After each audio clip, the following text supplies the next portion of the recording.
Okay, so dating, right? It can be a little, well, nerve-wracking. Even for the most confident people out there, throw in some anxiety and it can feel like you're, I don't know, walking through a maze in the dark. But listen, if you're looking for some ways to make the whole dating scene feel a bit less scary, this deep dive is for you. We're going to be checking out this article from Healthline. It's called Six Ways to Begin Dating When You Have Anxiety. But we're not just going to, like, skim the surface. We're going deeper. With some help from our expert, we'll really dig into why these tips work. The thing that really stands out to me about this article is how it puts so much emphasis on the mental side of things. It's not just a list of things to do. It's about understanding how anxiety can really mess with our thinking, especially when it comes to dating. Yeah. It's like our brains suddenly become like these experts at predicting total disaster, which is why the article starts off by talking about, checking your assumptions. Yeah.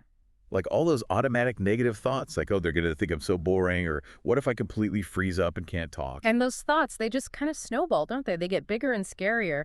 The article, it gives this example. It asks, okay, do I know for sure I'm going to get rejected?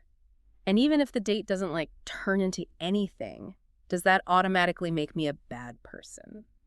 It's pretty powerful stuff to think about, right? It really is. It's like you're holding up a mirror to those anxieties, and suddenly you see just how uh, distorted they can be. Exactly. And that's where the article's whole focus on challenging those assumptions comes in.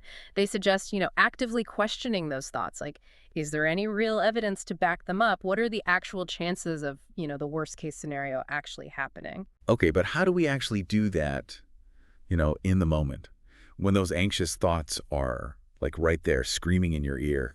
They can be so convincing, you know what I mean? Well, that's where something called reframing comes in. So let's say you're stuck on that thought, I'm going to say something stupid, right?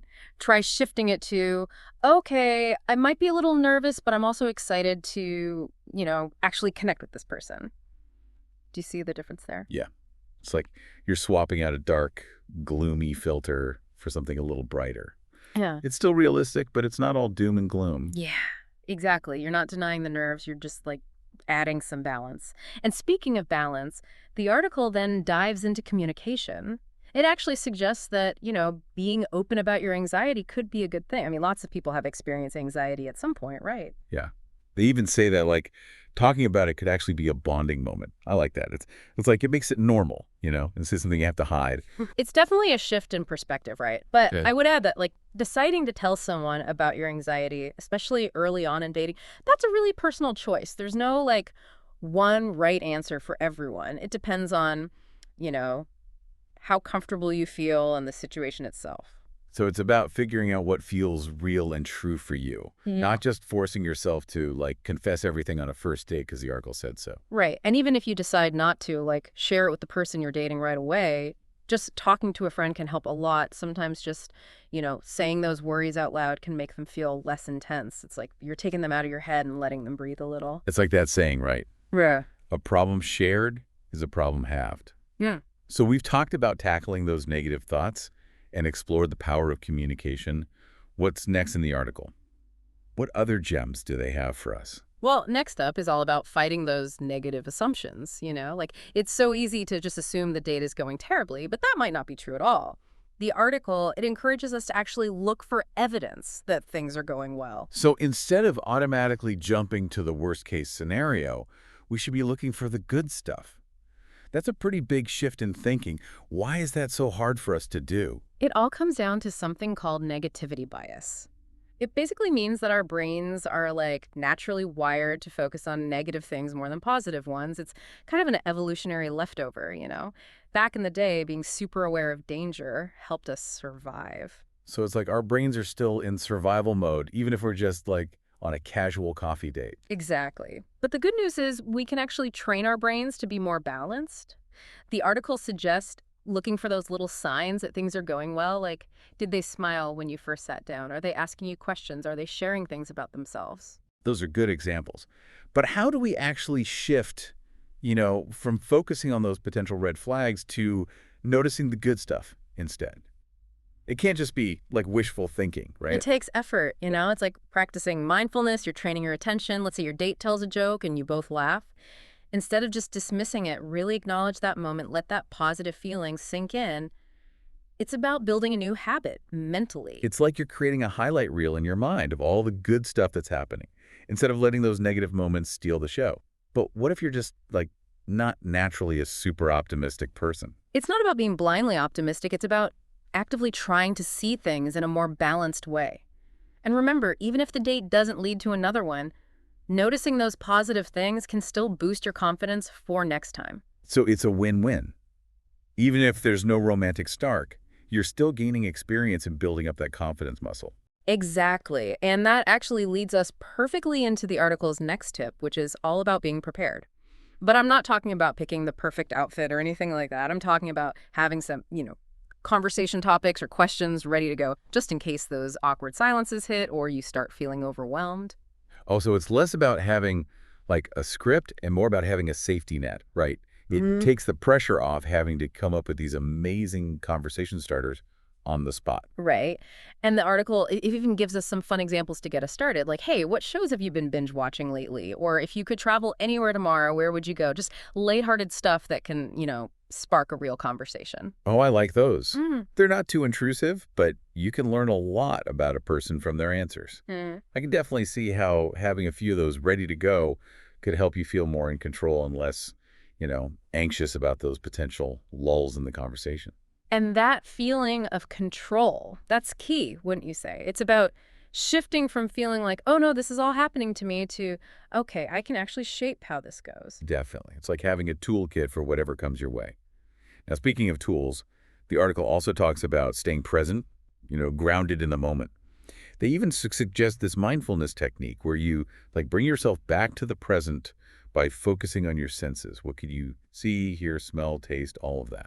That's where things get really interesting because, I mean, anxiety often pulls us out of the present moment, doesn't it? We get caught up in like regrets about the past or worries about the future, and it makes it almost impossible to actually connect with the person right there in front of us. Yeah. It's like our minds are on fast forward, constantly jumping between the past and the future, and we miss out on the now completely. Exactly. That's why bringing our attention back to our senses is so powerful. It's about grounding ourselves in the here and now, noticing all the little details of the experience, like the warmth of your coffee cup, the sound of your date's laughter, the taste of that dessert you're sharing. It helps to quiet all that mental noise. It's like hitting the pause button on that internal monologue and just letting yourself actually be present in the moment. But honestly, that's easier said than done, right? Especially when you're already feeling anxious. Of course, it takes practice, just like any other skill. But even just taking a few deep breaths, like really noticing the feeling of your breath going in and out, that can help center you. And the more you do it, the easier it becomes to access that sense of calm, especially when you need it the most. So it's like you're building a muscle, right? A mindfulness muscle. And the stronger it gets, the better you'll be able to handle those anxious moments. Now, before we get to that last point in the article, let's just quickly recap what we've covered so far. We talked about challenging those negative thoughts, communicating authentically, looking for the positives, being prepared, and staying present. That's a lot, right? But there's one more piece to this puzzle, isn't there? You're right. The article finishes up by talking about finding that balance when it comes to reassurance. It's totally okay to ask for reassurance from a potential partner, but it's really important not to become completely dependent on them to manage your anxiety. It's a tough line to walk, isn't it? Yeah. On one hand, you want a partner who's understanding and supportive, but on the other, you don't want to put the entire burden of calming your anxieties on them. Exactly. And that's why the article is careful to say that while asking for reassurance can be a helpful tool, if you're constantly expecting your partner to cater to your anxiety, that's not going to be a healthy relationship.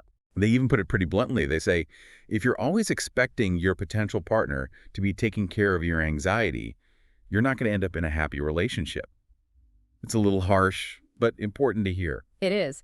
It reminds us that while a supportive partner can be amazing, dealing with anxiety is ultimately up to us. It's about developing our own ways to cope, building up that internal toolkit we talked about earlier. Okay, so let's talk about that toolkit. What are some examples of those coping mechanisms that people can start, using in their lives? There are so many, and what works for one person might not work for another. It's about finding what really clicks for you. Some people find that mindfulness or meditation really helps them with anxiety in general. Those are great. And those are things that can benefit you in, like, every area of your life, not just dating. Exactly. Other people might find relief through exercise or journaling or spending time in nature. And of course, therapy can be incredibly helpful for coming up with like personalized coping strategies. It's like building a personalized first aid kit for your anxiety. The more tools you have in there, the better prepared you'll be to handle those tough moments. And it's not about waiting for a crisis. It's about, incorporating these things into your daily life. You got it. It's about being proactive, not reactive. And as you build up that inner strength, you'll naturally feel more confident and empowered, not just in dating, but in everything. That's awesome. It's like a domino effect in a Yeah. good way. But before we get too carried away, let's bring it back to dating. We talked about communication before, but I think it's worth like really digging into how to handle that conversation if you do decide to talk about your anxiety with a potential partner. It can be really vulnerable, right? It can be, and it's a conversation that you should, really think about before you have it. So how do you approach it in a way that feels like genuine and safe? Where do you even start? Well, first of all, remember, you don't have to like spill everything all at once. Start small, share a little bit, and see how the other person reacts. So it's like you're testing the waters a bit before you jump in. Yeah, exactly. And choose a time and place where you feel comfortable. It probably isn't the best topic for first date, but maybe after a few dates when you're starting to build some trust. That makes sense. It gives you a chance to see like how understanding and empathetic they are before sharing something so personal. What are some other things to keep in mind when having this conversation? I think it helps to like frame it in a way that focuses on your strengths and how you're coping. Instead of just saying, I have anxiety, you might say something like, hey, just wanted to be upfront. I sometimes deal with anxiety, but I'm actively managing it, through therapy and mindfulness. I like that. It shows you're self-aware, you're taking steps to manage it, and you're committed to taking care of yourself. Right. And it opens the door for a more open and honest conversation about mental health, which is something we should all be striving for. Absolutely. It makes it a normal conversation, and allows for more understanding and empathy. Now, before we move on to the next part of this deep dive, I just want to acknowledge that dealing with anxiety can be really, really tough.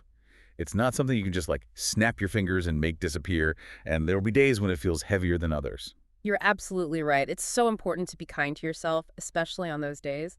And remember, asking for help is a sign of strength, not weakness. Whether it's through therapy, support groups, online communities, or even just talking to a friend or family member you trust, you don't have to go through this alone. And remember, dating is supposed to be fun. It's about connecting with people, exploring possibilities, and having a good time. Don't let anxiety take that away from you. Well said. It's about approaching dating with curiosity and an open heart, knowing that you deserve to find someone who loves and accepts you, anxiety and all. This has been such an insightful conversation. I really appreciate your expertise. But before we wrap up this part of our deep dive, I want to leave our listeners with something to think about. Knowing all these tips, what's one small step you can take today to feel more confident about dating, even with anxiety? That's a great question. It really gets us thinking about how to put all this knowledge into action. Exactly. That's where the real change happens. So take some time to think about that. We'll be back soon to explore some more practical ways to turn these insights into action. Yeah, it's easy to get like stuck on the what of the advice, but this question really makes us think about the how. How do we actually, make these changes? Because honestly, it's one thing to just listen and agree, but it's a whole other thing to actually do these things, especially when, you start getting those butterflies. Exactly. It can be a lot to try and change like everything at once, especially when anxiety is already making things feel harder. So instead of going for like a complete dating transformation, what are some smaller steps people can take? It could be something super simple, like, just making a dating profile, even if you're not ready to go on dates yet. It's just about taking that first step, dipping your toe in. I like that. It takes the pressure off. It's not about like diving head first. It's about getting comfortable with the idea.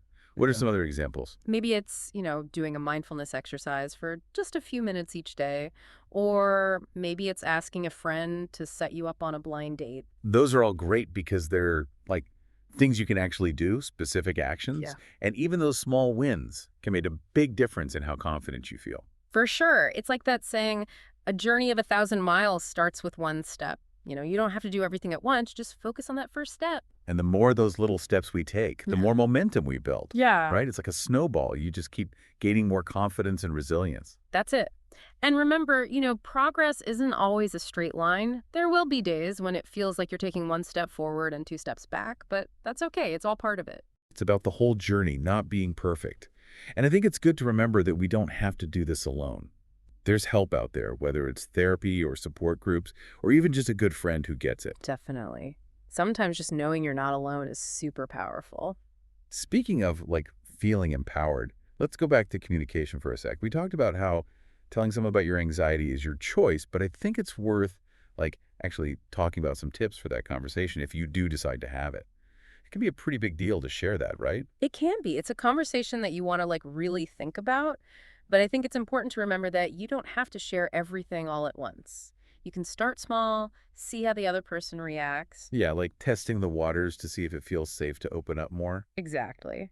And choose a time and place where you feel good. Maybe not the first date, but maybe after a couple when you're starting to connect. That makes sense. It lets you see how understanding they are before you share something so personal. Right. And when you do share, try to focus on your strengths and how you're coping. Instead of just saying, I have anxiety, maybe you could say, hey, I want to be honest. I sometimes deal with anxiety, but I'm working on it through therapy and mindfulness. I love that. It shows you're self-aware, you're taking action, and you're taking care of yourself. It also doesn't make them feel like they have to fix you, you know? Exactly. It's about being a partner, not a patient. We've talked about so much, and it's easy to get focused on all the tips and strategies. But before we go to the last part of this deep dive, I think it's really important to remember that dating is supposed to be fun. It's about connection and experiences and, the possibility of something great. Absolutely. It's so easy to let anxiety turn it into something stressful instead of enjoyable. So how do we change that? How do we Mhm. approach dating with, excitement and optimism, even with those anxious thoughts? I think it starts with remembering that you deserve to find someone who loves and accepts you, anxiety and all. Yeah. You deserve love and happiness no matter what. That's so important. It's realizing that anxiety isn't all of who you are, it's just a part of you.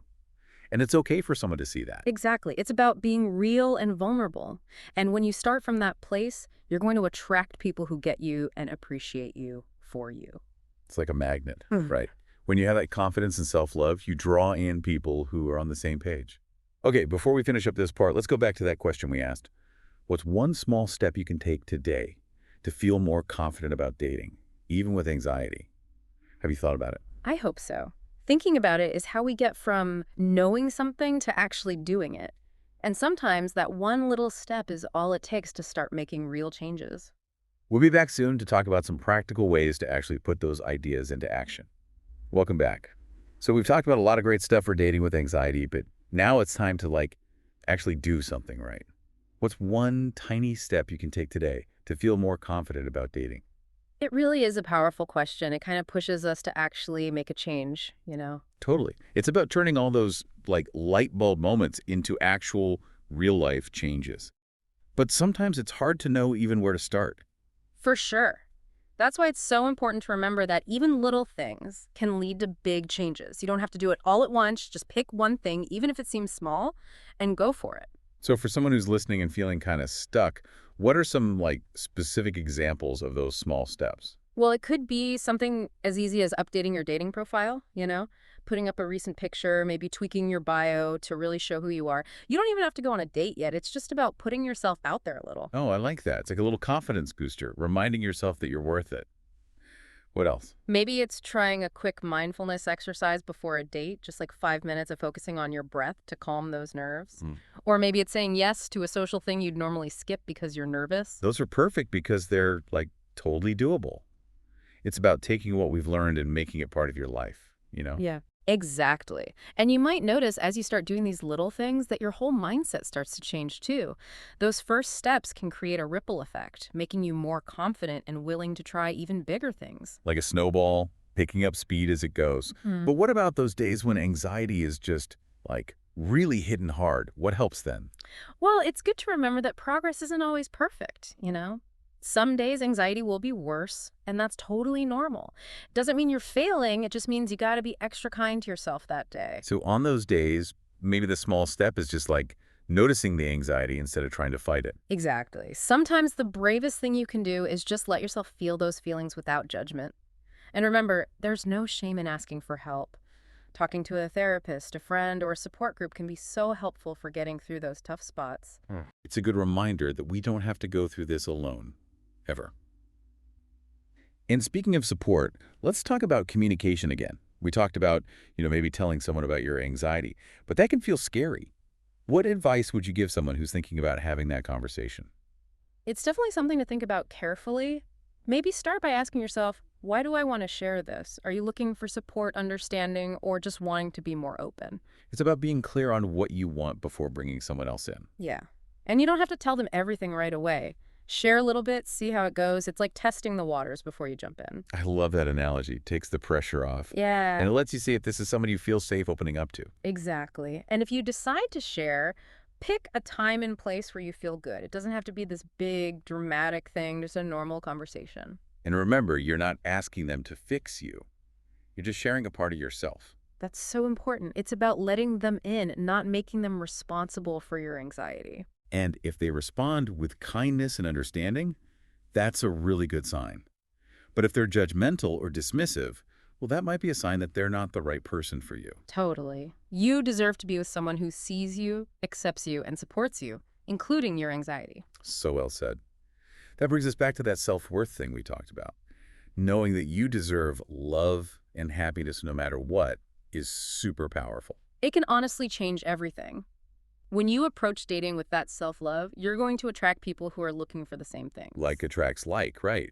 You put out that confidence and self-acceptance, and you'll draw in people who are on the same page. Well, that brings us to the end of our deep dive on dating with anxiety. We covered so much, from those negative thoughts to communication to being kind to ourselves. But more than anything, we hope this has helped you feel more empowered to take what you've learned and actually use it. Remember, you can have a great dating experience, even with anxiety. It starts with taking that first step, believing in yourself, and knowing that you deserve to be happy. That's perfect. So on that note, we'll leave you with this. You are not alone in this. There are so many people out there who get it. So reach out, connect with others, and keep talking about it. And be kind to yourself. Dating can have its ups and downs, but with the right tools and a little self-compassion, you can totally do this. Thanks for joining us on this deep dive. We hope you found it helpful. Until next time, happy dating.